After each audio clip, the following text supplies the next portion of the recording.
ବସିବି ମାନେ ମାନେ ଦେଖଉଛି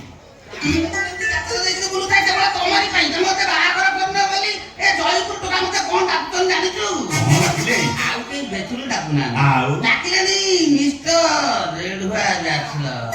ରେଡୁଆ ଜାତିର ଡାକିବେ ୟା ପରେ ଆହୁରି ବିଭିନ୍ନ ପ୍ରକାର ଡାକ ଡାକିବେ ବାନାବାତୀରା ଟୋକା ଦେଖିଦେବେ ଘରୁ ବାହାରି ଗାଁ ଗାଁରେ ଯିବୁ ଆଉ ଦେଖରେ ଭୂତ ଘରୁ ବାହାରିଲା ଭୂତ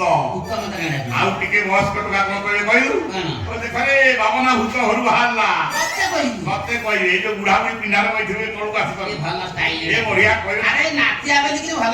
ନାଚ ଜମା ନଥାଉ କଣ ତାଙ୍କ ଭିତରେ କଥାଟା ଜାଣିଛୁ ଦେଖ ଦେଖ ଗୋଥରା ହେଲା ଗୋଥରା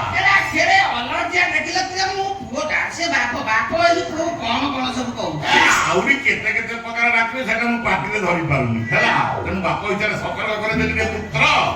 ଯଦି କିଛି କରିବାର କରିବୁ କର ଯେ ପର୍ଯ୍ୟନ୍ତ ନିଜ ଗୋଡରେ ଛିଡା ନ ହୋଇଛୁ ତୋର ବାହାଘର ହବନି ହବନି ହବ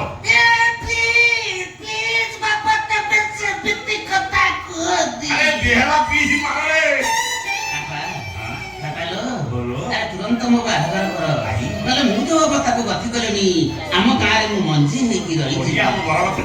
ବାପା ବାହାଘର ପାଇଁ ଗୋଡରେ ଛିଡା ହେବା ଦରକାର ନାହିଁ ଆଉ କିଛି ଠିଆ